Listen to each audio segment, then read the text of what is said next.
इस समय मैं आपको बता दूं कि जब बड़ी देर तक वेंटिलेटर की ट्यूब अंदर पड़ी रहती है या ऑक्सीजन बड़े दिन चलती रहती है 10-15 दिन, तो अंदर का एरिया ड्राई होने के चक्कर में पड़ा होता है। जो म्यूकस मेम्ब्रेन है वो ड्राई हो जाता है, उसमें पपड़ी सी जमनी शुरू होती है। पपड़ी सी जमनी शुरू होती है तो जो हवा में फंगस होता है या जो पानी के थ्रू फंगस अंदर हवा में जाता है ह्यूमिडिटी के थ्रू, वो फंगस वहाँ ग्रो करना शुरू करता है। बिल्कुल वैसे जैसे अगर आपका ब्रेड का पीस टेबल पे पड़ा है और आपने एक दूध की बूंद ऊपर फेंक दी या पानी की बूंद फेंक दी, तो 2 दिन बाद देखोगे वहाँ पे हरा हरा फंगस ग्रो करना शुरू कर देता है। या वो हरे रंग का होता है या पीले रंग का होता है, वो काले रंग का भी हो सकता है और सफ़ेद सलेटी रंग का भी हो सकता है।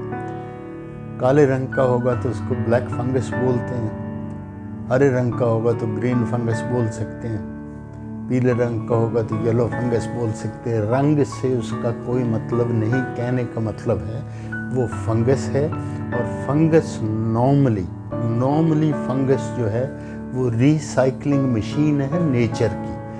जब जंगल में जानवर मरा हुआ गिर पड़ता है तो उसको अल्टीमेटली फंगस और बैक्टीरिया लगते हैं और खा जाते हैं और उसका सत्यानाश स्वाहा कर देते हैं, राम नाम सत्य कर देते हैं। तो जब अंदर पपड़ी जमती है तो उस पर फंगस ग्रो करता। फंगस डेड और डाइंग टिश्यू को खाने के चक्कर में चिपकता है वहाँ पे, और उसके स्पोर्स होते हैं वो फैलते हैं, वो एब्जॉर्ब करते रहते हैं शुगर ब्लड या सीरम से या म्यूकस से, और ऑक्सीजन की प्रेजेंस में वो उसको जलाते हैं, फर्मेंट करते रहते हैं। फंगस वही चीज़ है जो बियर बनाती है, फंगस वही चीज़ है जो शराब बनाती है, फंगस वही चीज़ है जो पेनिसिलिन बनाती है। तो ये हवा बना के बैठने की कोई बात नहीं है कि उसको तो ब्लैक फंगस हो गया। मतलब इसका बड़ा सिंपल है, अगर उसके लंग्स में से फंगस निकल रहा है तो उसकी तबीयत बहुत ख़राब है, वो मरने वालों में से है, मर रहा है।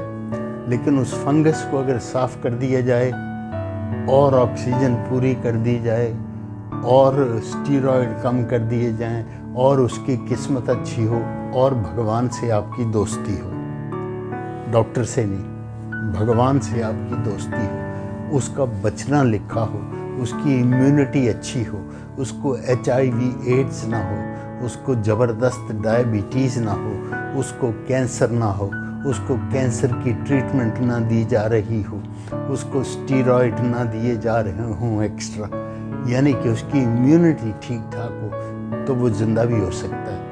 डॉक्टर, मैंने आपको कहा, भगवान नहीं है। डॉक्टर सिर्फ सपोर्ट कर सकता है, डॉक्टर सिर्फ पता कर सकता है। अगर मैं पल्मोनोलॉजिस्ट होता या रेस्पिरेटरी फिजिशियन होता तो एंडोस्कोप अंदर डाल के अच्छी तरह से धो धा के आपका फंगस बाहर निकाल देता, लेकिन अदरवाइज नहीं निकाला जा सकता।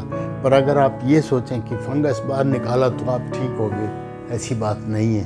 फंगस ग्रो ही तब किया जब आपका टिश्यू अंदर का डेड और डाइंग था ऑलरेडी।